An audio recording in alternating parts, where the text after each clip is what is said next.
Why park skiing? Why this level of physical and mental application and pushing the limits of both?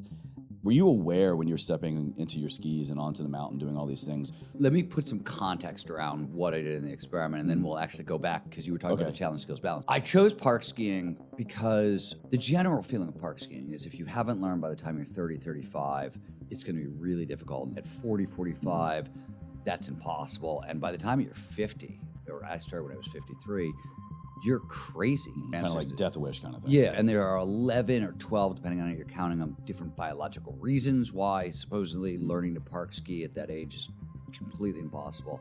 There's a bunch of stuff in my field, flow science, and a couple of the related fields that said, no, this is not true, and old dogs can absolutely learn new tricks. And they'll be better at learning new tricks than younger dogs even. But how you train people differs, and where it differs the most is with the challenge skills sweet spot. So let me back it up and give a context around, and then we'll walk through it. Flow states have triggers, preconditions that lead to more flow, as you mentioned. Flow follows focus. So that's what all the triggers do. They drive attention into the present moment. There are 26 known triggers. There are probably way more, but that's what we've discovered, science has discovered so far.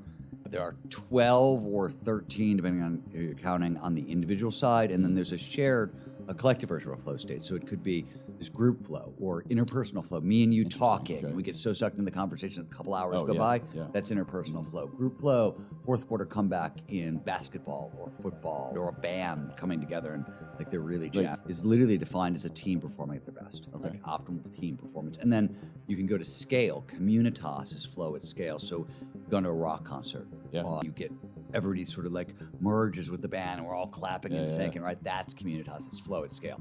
So there are 15 triggers for group flow and 12 for individual flow that have been discovered. They all do work the same way. They all work by driving attention in the present moment. Neurobiologically, they're doing some different things, but that's what's really happening. They're driving attention in the now. The most important is what you mentioned, it's the challenge skills balance. The idea is I pay the most attention to the task at hand when the challenge of the task slightly exceeds my skill set. So you want to stretch, but not snap. So there's a bunch of things that are sort of important here. One, on the other side of flow state, we are more complex, we're more adaptable because you're pushing on your skills, so you're learning, it's sort of built in, right? We're more complex, we're more adaptable. Wisdom accrues, expertise accrues and flows. For these reasons, a lot of people, including Mihai Csikszentmihalyi, the godfather of flow psychology, has argued that actually flow is one of the engines of adult development.